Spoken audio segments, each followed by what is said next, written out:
नमस्कार, हमारे चैनल में आपका स्वागत है। मैं हूं रामचंद्र मौर्य। साथियों, उत्तर भारत के गांवों में जब नौटंकी होती है तो उसमें गाना ज़रूर होता है। वो गाना चाहे फिल्मी हो, चाहे लोकगीत हो या शास्त्रीय हो, कोई न कोई गाना ज़रूर होता है। और ज़्यादातर गाना वही होता है जिसे आम तौर पर लोक भाषा में गांव के लोग समझते हैं। महाराष्ट्र में जो घमासान छिड़ा हुआ है, महाराष्ट्र में जो नौटंकी हो रही है, वहां पर भी गाना बज रहा है। आपको मालूम होना चाहिए कि आज दोपहर की बात है, शिवसेना के प्रवक्ता संजय राउत ने कहा, अगर तुम मिल जाओ अघाड़ी छोड़ देंगे हम, अगर तुम मिल जाओ अघाड़ी छोड़ देंगे हम। ये गाना उन्होंने इसलिए गाया या ये वक्तव्य उन्होंने इसलिए दिया क्योंकि शिंदे जो बागी नेता हैं, बागी नेताओं के सरदार हैं, उन्होंने कहा कि भारतीय जनता पार्टी के साथ सरकार मिलकर के 2.5 साल पहले शिवसेना ने नहीं बनाया और बल्कि उनके बजाय एनसीपी और कांग्रेस को साथ में लेकर के सरकार बनाया, जो कि हिंदुत्व में विश्वास नहीं रखते, हिंदुत्व को बेदखल करते हैं। हिंदुत्व उनका एजेंडा है ही नहीं। तो जिसका एजेंडा हिंदुत्व है, शिवसेना हिंदुत्व की पार्टी है, हिंदुओं की पार्टी है, हम उसी के साथ जाएंगे जो इस देश में हिंदू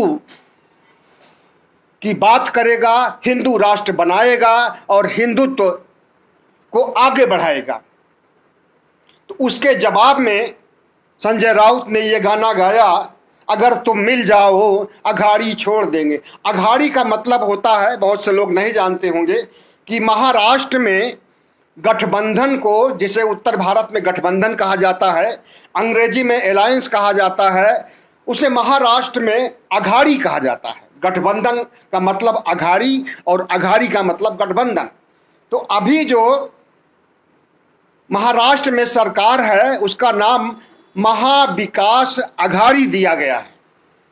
अब इस गठबंधन के तहत शिवसेना, एनसीपी और कांग्रेस, कुछ निर्दलीय भी हो सकते हैं, इनको लेकर के ये सरकार चल रही है। और ये महाविकास अघाड़ी में अभी तक शिंदे भी उद्धव मंत्रालय में, उद्धव मंत्रिमंडल में बड़े पद पर थे। एक नहीं, 2-2 विभाग के नेता थे और उद्धव ठाकरे के दाहिने हाथ माने जाते थे। दाहिने हाथ में 2 लोग आते थे, एक एकनाथ शिंदे और दूसरे अनिल परब। एकनाथ शिंदे तो बगावती हो गए और उन्होंने कई विधायकों को लेकर के पहले सूरत, अब गुवाहाटी, सुनने में आ रहा इम्फाल जाने वाले हैं, यहां चले गए और अनिल परब को ईडी ने दबोच लिया।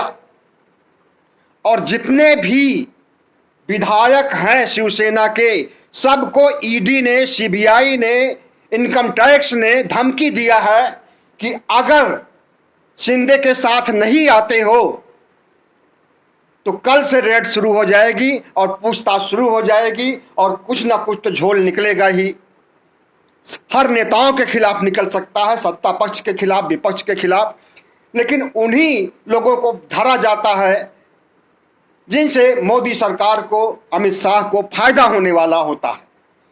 तो अनिल परब जो कि उद्धव ठाकरे के दाहिने हाथ थे, शिंदे जो कि दाहिने हाथ थे, तो दाहिने हाथ को कैप्चर कर लिया और उसे ईडी, आईडी का तमाम तरह का भय दिखाया गया, प्रलोभन भी दिखाया गया। हो सकता है कि झोली भी भरी गई हो। उसे अपने फेवर में करके जिस तरह से भारतीय जनता पार्टी पर्दे के पीछे से ऑपरेशन कर रही है शिवसेना सरकार की, अघाड़ी सरकार की, वह चीज आपको गोदी मीडिया नहीं बताएगा। आज अगर उद्धव ठाकरे के खिलाफ कोई है तो Shinde number 1, Bharatiya Janata party number 2 और गोदी मीडिया नंबर 3। गोदी मीडिया तो अभी से देवेंद्र फडणवीस को मुख्यमंत्री बनाने की तैयारी कर चुकी है। अभी 37 का आंकड़ा सिद्ध नहीं हो पाया, फ्लोर टेस्ट नहीं हुआ, अघाड़ी सरकार गिरी नहीं, और गोदी मीडिया है कि वो शिवसेना सरकार को गिरा हुआ बता रहा है कि गिर चुकी है सरकार, इस घड़ी, दूसरी घड़ी, तीसरी घड़ी में गिरने वाली है और फडणवीस आने वाले हैं। तो इस तरह से उद्धव को 3 मोर्चों का सामना करना पड़ रहा है और इन तीनों मोर्चों का बड़ी बेकाबी से, बहुत सटीक ढंग से और बहुत तीक्ष्ण ढंग से सामना कर रहे हैं। अगर उनके पास आज भी शिवसेना से टूट करके 4 विधायक गुवाहाटी चले गए, इसकी वजह क्या हो सकती है? क्या उद्धव जाने देते? उन्हें नहीं जाने देते। अगर उद्धव की कमी रही है तो सबसे बड़ी कमी यह रही है कि उनका विधायकों से कम्युनिकेशन ठीक ढंग से नहीं था और वो शिंदे को अच्छी तरह से समझ नहीं पाए थे, अपना दाहिना हाथ ही समझते रहे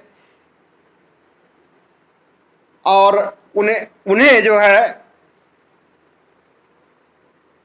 अपना दुश्मन नहीं समझ सके या समीक्षात्मक ढंग से उनको नहीं लिया, और वही आज उनके लिए मुसीबत बन चुके हैं। और जो दूसरी गलती है, मान लीजिए शिंदे कुछ विधायकों को लेकर के सूरत चले गए थे तो उस समय ज्यादा विधायक इनके साथ नहीं थे, 10-15 के बीच में ही थे, 12 भी हो सकते थे। उसके बाद इनके पास विधायक जाने लगे हैं और इन विधायकों को जब इन्होंने देख लिया, उद्धव ने, कि विधायक शिंदे टूट करके चले गए हैं और बागी नेताओं के नेता बन गए हैं, तो जो बचे हुए थे उनका डैमेज कंट्रोल करने के लिए तो उन्हें सुरक्षित किसी होटल में, किसी घर में बंद करना चाहिए था, लेकिन इन्होंने ऐसा नहीं किया। इन्होंने खुला छोड़ रखा और उधर ईडी का, सीबीआई का फोन आता रहा और अंततः इन्हें भाग करके गुवाहाटी के शरण में जानी पड़ी। तो इस तरह से महाराष्ट्र का जो घमासान चल रहा है वो आज हर रोज इसमें परिवर्तन हो रहा है, क्षण क्षण परिवर्तन हो रहा है और अभी तक यह सिद्ध नहीं हो सका है कि 37 का आंकड़ा शिंदे को मिल चुका है। हालांकि जुबानी वह जरूर कह रहे हैं कि 37 हम पार कर चुके हैं। उन्होंने आज दिन में सुबह के समय 9-10 बजे एक वीडियो वायरल किया जिसमें बताया कि 42 विधायक उनके साथ हैं, जिसमें 37 शिवसेना के हैं। लेकिन हमें नहीं लगता ये सफेद झूठ है, क्योंकि जिस दिन 37 का आंकड़ा वो पा लेंगे उस दिन सारे विधायकों को फिर से प्लेन में चढ़ा करके और बॉम्बे पहुंचाएंगे और फ्लोर टेस्ट के लिए कहेंगे, विधानसभा अधिवेशन की मांग करेंगे और उसमें अपना बहुमत सिद्ध करने और शिवसेना को तोड़ देने की बात करेंगे। लेकिन अभी भी बने हुए हैं और कब तक बने रहेंगे गुवाहाटी में, और सुनने में आ रहा है कि गुवाहाटी से इम्फाल जाने की तैयारी हो रही है। तो इस तरह से महाराष्ट्र का संकट कम नहीं हो रहा है, बल्कि वो संकट बढ़ता ही जा रहा है। और उनके 37 के दावे को सिर्फ फ्लोर टेस्ट पर ही सही माना जा सकता है, जब वे साबित कर देंगे कि हाँ 37 उनके पूरे हैं या 37 से ज्यादा हैं, तब निश्चित रूप से शिवसेना टूट जाएगी।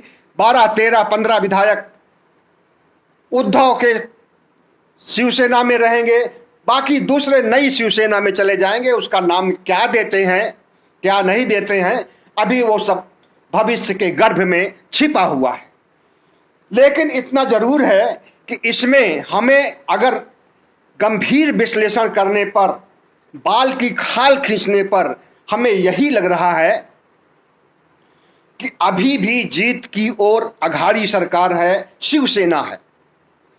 क्योंकि एक तो वहां पर 37 की संख्या नहीं पूरी हो पाई है और दूसरे वहां के 20 विधायक अपने घरों में फोन कर रहे हैं, अपनी पत्नियों से बात कर रहे हैं और अपने पत्नियों के थ्रू उद्धव को संदेश भेज रहे हैं कि हम उद्धव के साथ हैं, हम शिवसेना के साथ हैं, हम अघाड़ी के साथ हैं और जब मौका आएगा तो इनको छोड़ करके हम फिर से अघाड़ी में आ जाएंगे और हमें यहाँ बंधक बनाया गया है, हमारा यहाँ अपहरण करके लाया गया है, हम अपनी मर्जी से नहीं आए हैं, हमें ईडी ने भेजा है, हमें सीबीआई ने दबाव डाला है, हमें मोदी सरकार ने दबाव डाला है, हमें अमित शाह ने दबाव डाला है। इस तरह के मैसेज अपने घरों पर कर रहे हैं वहां के बंदी बनाए गए विधायक।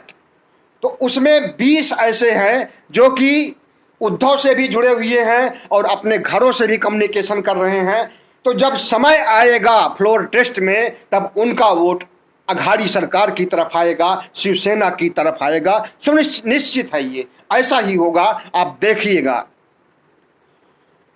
तो जिस तरह से भारतीय जनता पार्टी का आत्मविश्वास बढ़ा हुआ है और उसका चाल चरित्र चेहरा उजागर हुआ है, उसने कर्नाटक से शुरू किया। कर्नाटक के पहले भी हुआ था, लेकिन हाल ताज में 1-2 साल पहले की बात है कि कर्नाटक से शुरू किया और कर्नाटक में कांग्रेस की सरकार को धराशायी करके अपनी सरकार बना ली।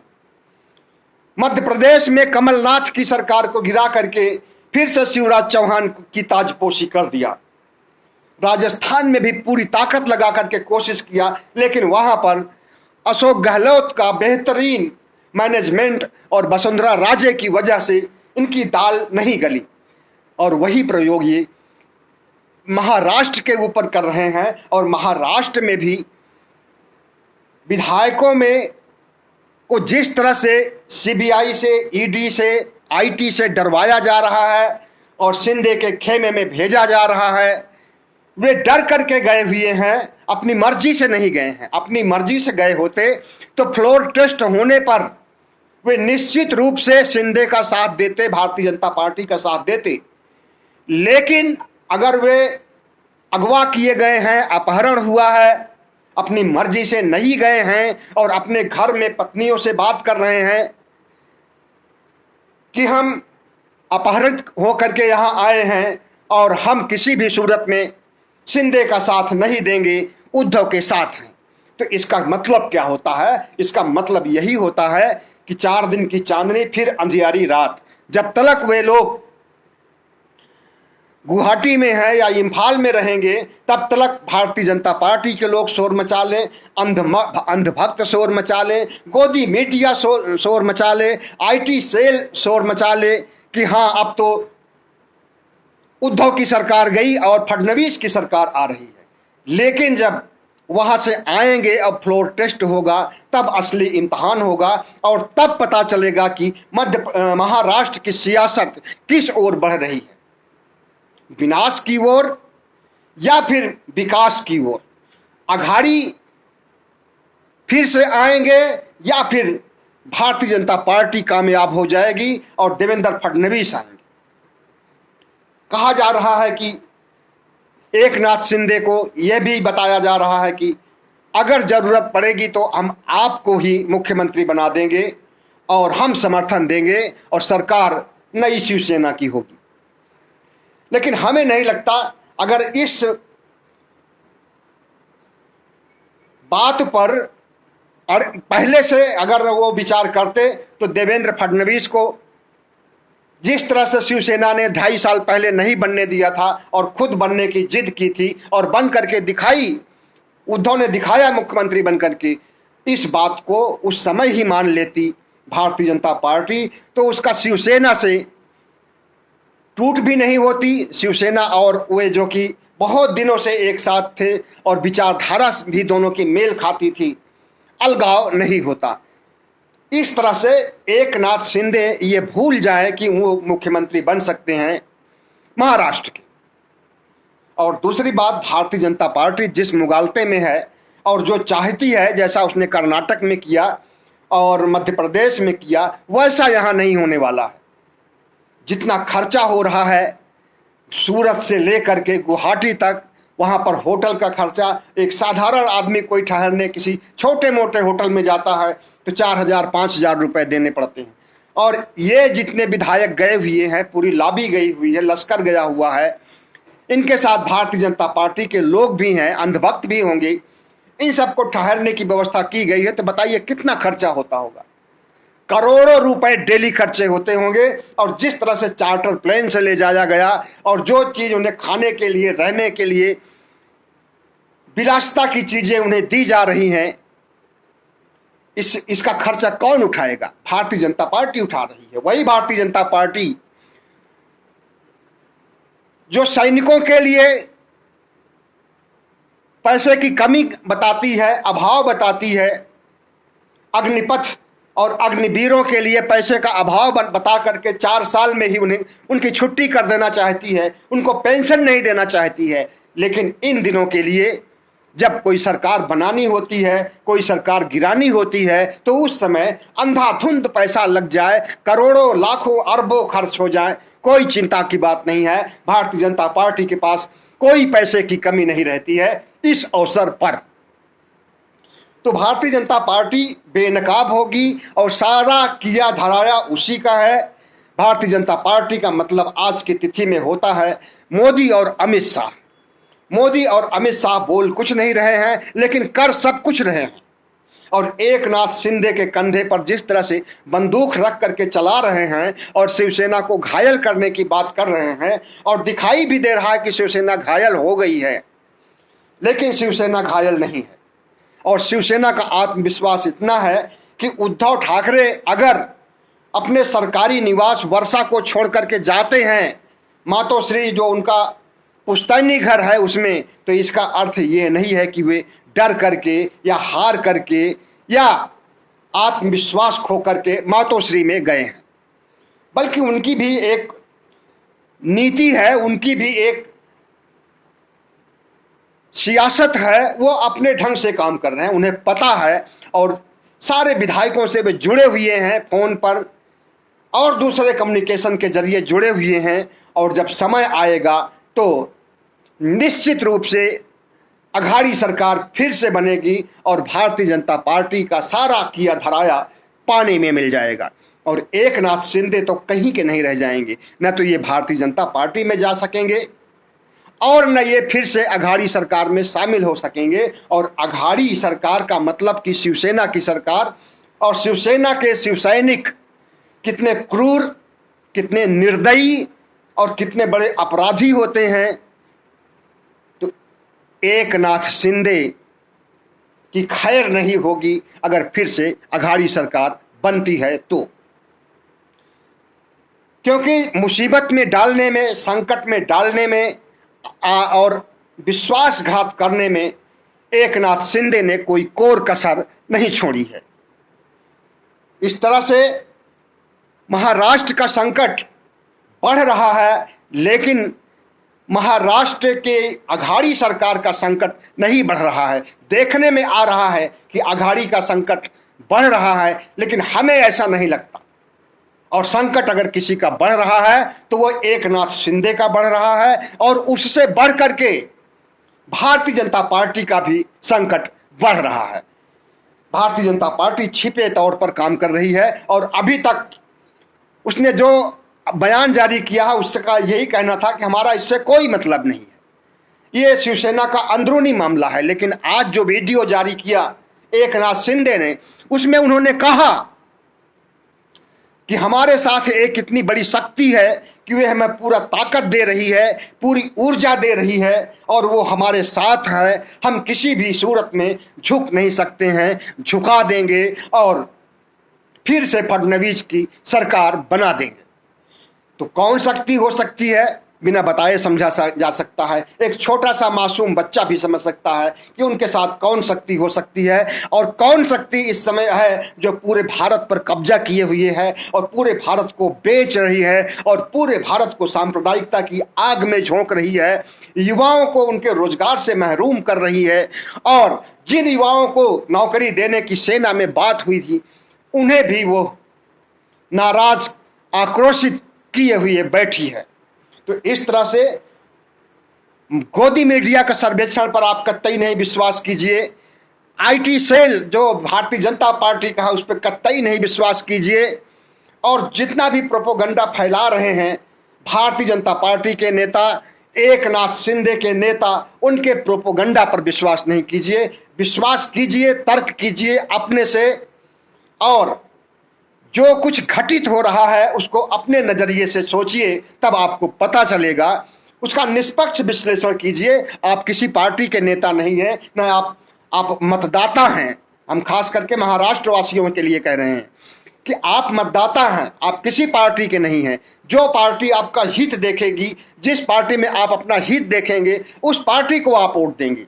तो एक बात और, इतने बड़े ऑपरेशन से और इतने बड़े संकट के दौर से अगर शिवसेना उबर करके सामने आती है और फिर से सरकार बनाती है और अघाड़ी सरकार बनती है, कांग्रेस एनसीपी का समर्थन होता है, तो अगला चुनाव आने पर एनसीपी कांग्रेस के साथ इसी तरह का अघाड़ी वाला समझौता कायम रख करके भारतीय जनता पार्टी के खिलाफ लोकसभा में भी अच्छी जीत हासिल कर सकती है और अगला विधानसभा चुनाव होने पर भी भारतीय जनता पार्टी को शिकस्त दे सकती है।